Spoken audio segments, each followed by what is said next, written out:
Every day, millions of people damage their own hair, not with neglect, but with care.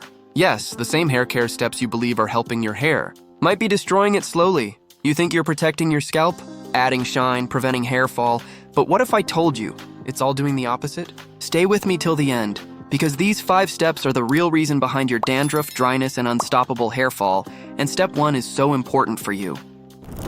Step 5, overwashing the hair. Something we all do without thinking, washing hair too often. You might love that fresh, fluffy feeling after shampooing daily, but your hair doesn't. Frequent shampooing strips away your scalp's natural oils, the very oils that keep it hydrated and protected. Dermatologists say the scalp has a delicate pH balance around 5.5, and overwashing pushes it toward dryness, irritation, and flakes. That imbalance triggers your oil glands to overwork, leading to greasy roots and dandruff. And here's the irony. The more you wash, the oilier it gets. If your lifestyle isn't too dusty or sweaty, 2 to 3 washes a week are enough. And when you do, use a mild, sulfate-free shampoo. Your scalp isn't a kitchen counter. It doesn't need deep cleaning every day.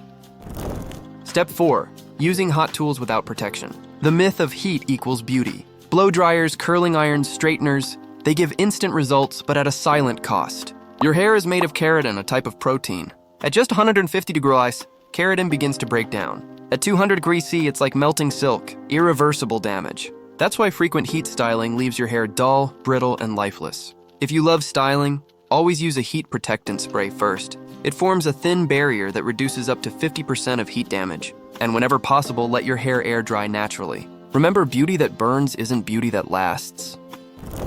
Step 3. Applying hair oil on scalp too often.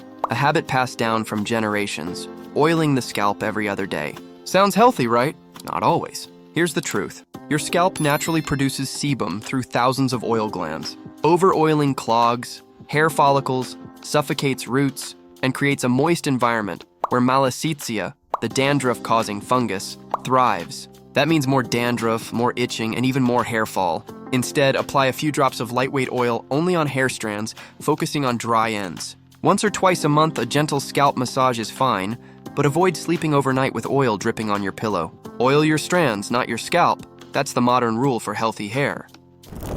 Step 2. Ignoring scalp health, focusing on hair length but ignoring where it all begins. Most people obsess over conditioners, masks, and serums, but forget that hair is dead tissue. Only the scalp is alive. Think of it like soil for a plant. If the soil is unhealthy, no matter how much you polish the leaves, the plant won't thrive. Your scalp has its own microbiome, a community of good bacteria that protect against dandruff and inflammation. But constant use of harsh products, chemical sprays, and even tight hairstyles can disturb that ecosystem. Treat your scalp like skin. Exfoliate gently once a week using a mild scrub or salicylic acid shampoo. Keep it clean and never block it with heavy products. Healthy scalp, growth strong roots, frilled happy hair. And finally, step 1, the most dangerous of them all, following every viral hair trend. From lemon juice anti-dandruff masks to baking soda deep cleans, the internet is filled with quick fixes that destroy your scalp's natural barrier. Lemon's acidity can cause microburns, baking soda disrupts your scalp's pH, and toothpaste or onion juice, they're irritants, not cures. Your scalp isn't a science experiment. Every time you mix kitchen ingredients hoping for miracles, you risk inflammation, fungal imbalance, or even permanent root weakening. Experts warn that 70% of hair damage cases they see today are caused by home remedies gone wrong. Before applying anything, ask yourself, would you put that on your face? If not, don't put it on your scalp.